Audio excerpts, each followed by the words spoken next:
Just how inundated are we by AI slop? So much so that Merriam-Webster, the dictionary itself, named slop its 2025 word of the year, and we, your decidedly human friends at FNN Med, have put together this shiny new 4-part AI series. Today, how to stop the slop. Because in growth stage MedTech, well, AI slop can have some real costly consequences. Welcome to Second Opinion, the practiced approach to AI, Part 1.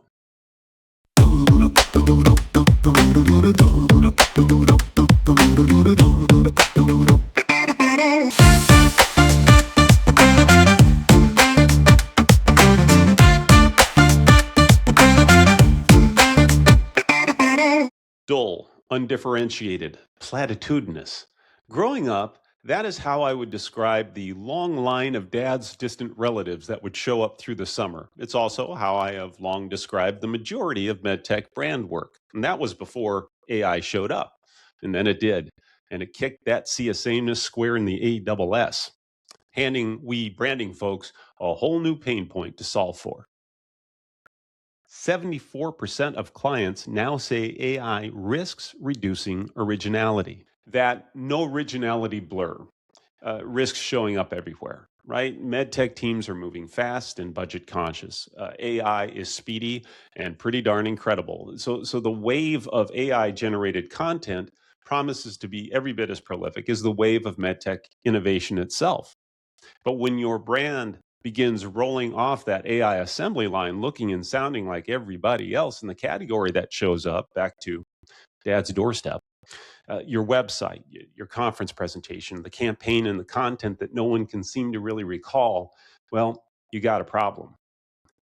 And in a world where your clinical claim and your positioning are the foundation of enterprise value, that problem has a price tag.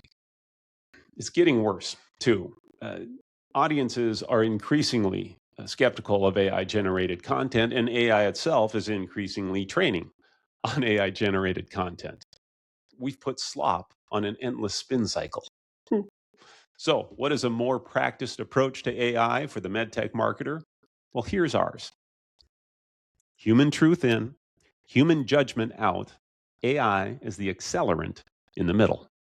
We at FNN believe the key is to first understand and express what makes you genuinely special as a company, as a brand, right? Your defining purpose, your clinical differentiation, your unique audience personas, the positioning that no one else in your category can claim, and then hand that human work to AI and, well, as my kids would say, watch it cook with something strategic, soulful, substantive, right? The returns, your conference presentation stops sounding like the one before it.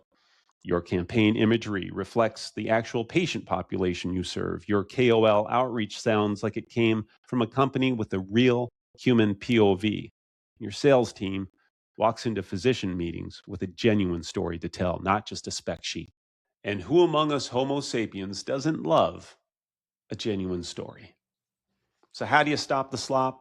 This episode's practice recommendation, 3 simple things. Your team talks to physicians every week. Your AI has never heard a word of it. Fix that. Real clinical language is the one input no competitor can prompt for. 2, stop feeding AI the internet. In paid protected AI tools where your data stays yours, never training material, feed it your brand truths. Your brand foundation is your most valuable AI asset, worth making sure it's sharp. 3, make the competitor test your quality gate. Before anything AI-assisted ships, one human asks, could our competitor have prompted their way to this exact same thing? If yes, that slop doesn't ship.